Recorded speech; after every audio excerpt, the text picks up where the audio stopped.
तो प्रदेश में विधानसभा चुनाव के 5 चरण बीत चुके हैं और इन 5 चरणों के चुनाव के दौरान वोटिंग के प्रतिशत में बढ़ोतरी दर्ज की गई है।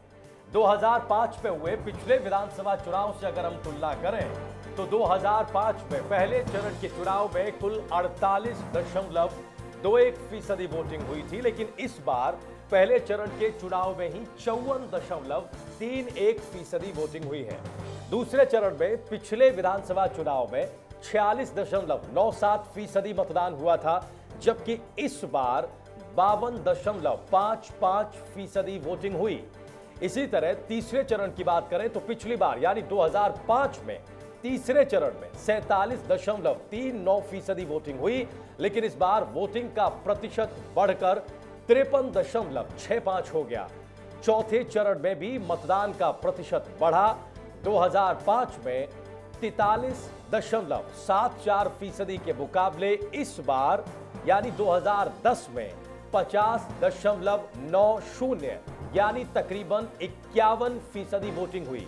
पांचवें चरण में नक्सल प्रभावित सबसे ज्यादा इलाकों में वोटिंग हुई और इन इलाकों में भी मतदान का प्रतिशत बढ़ा है। 2005 में पांचवें चरण में 40.77% वोटिंग हुई थी, जबकि इस बार 49.84% वोटिंग हुई है।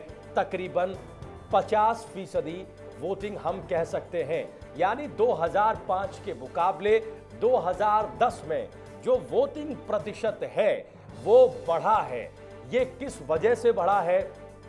क्या नए वोटर आए हैं, या फिर जो महिलाओं की भागीदारी है वो बढ़ी है, या फिर जो सुशासन बाबू का काम रहा है, जो विकास का आधार उन्होंने रखा है, उसको देखकर लोग घरों के बाहर निकले हैं, या फिर जो सरकार के कामकाज हैं उससे एक तरह का गुस्सा लोगों के मन में है। जैसा कि अक्सर कहा जाता है कि कुछ एंटी इनकम्बेंसी है जिस वजह से लोगों ने वोट ज्यादा दिया है। इन सभी सवालों पर, इन सभी संभावनाओं पर हम लगातार आगे चर्चा करते रहेंगे।